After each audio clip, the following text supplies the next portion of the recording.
Alright, this is Troy Florkowicz's submission. It's January 29th, and I'll do a walkthrough of my line diagram here. So basically, where your main amount of pressure comes from is your boilers. I'm going to walk you through the Inglis boiler here. Your Inglis boiler starts out, gets up to pressure about 110 psig.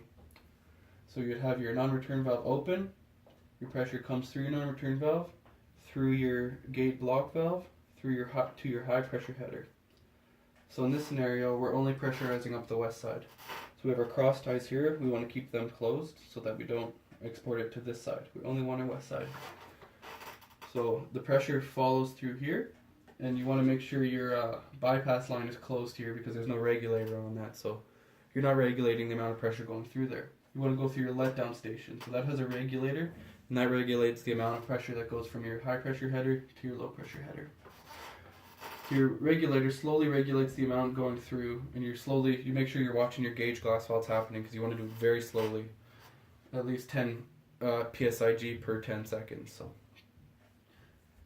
you get this you get your low pressure header up to about 12 psig, and that's usually when this will close and you'll have that up to pressure. But this will always be regulating the amount of pressure based on where you're exporting it, to your turbines, to your condenser, to your deaerator, wherever you may be exporting it. So I'll walk you through our safety devices we got here. Our high pressure header here doesn't have any safety relief valves on the line itself, but your high pressure header is always going to be at the same pressure as your boiler that you're providing steam with, so that's why you don't have any on this line itself. They're always going to be on the boiler. So your Inglis boiler, your Dupree boiler, your Volcano boiler, and your Cleaver-Brooks boiler, they're all gonna pop at 125 psig. So if this gets to 125 psig, that'll be at 125 psig. This should pop, and yeah. So your Cleaver-Brooks has 2 safety relief valves. Your Inglis has 2 safety relief valves. On your east side, your Dupree and Volcano each have 1 safety relief valve. So your low pressure header here, you have a safety relief valve on the west side and one on the east side. Those pop at 15 psig because that's you don't want to get it to above that. You're basically operating at 12 psig for that, so that's how you're exporting your steam from there. Another spot you export steam from your low pressure, your high pressure, you go to Nate or from Nate. That's what this line is here. And you usually have this closed based on what you're using it for, but that's another place that goes to.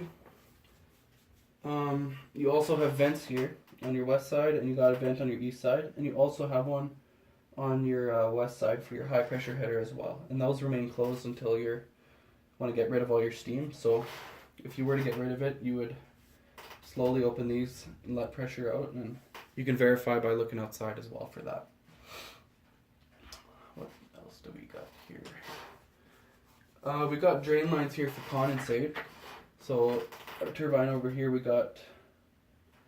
have a drain here from your high pressure, and you got one from your low pressure. So you got a Y-type strainer. This is basically your condensate coming from your headers here. You go through a ball valve, through a Y-type strainer, through a steam trap, through a check valve, which allows flow towards the west.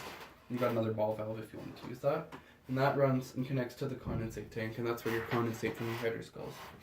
You've also got some up here, and those just go to the drain, and it's the same setup. You got your Y-type strainer, you got a steam trap, you got a check valve which allows flow in that direction, and basically operates the same way. And you also have a drain off your high pressure from coming off your boiler, and that's a drain where you can improve your steam and make sure you got dry steam as well. And your motor operated valve here, this is on your high pressure steam header. As you see here, this one is motor operated, this one isn't. This one's motor operated because it operates at such higher pressure, and it basically opens at a certain rate that's safe for that pressure. So you have a switch down here that you'd turn if you wanted to open it, and that connects up top here.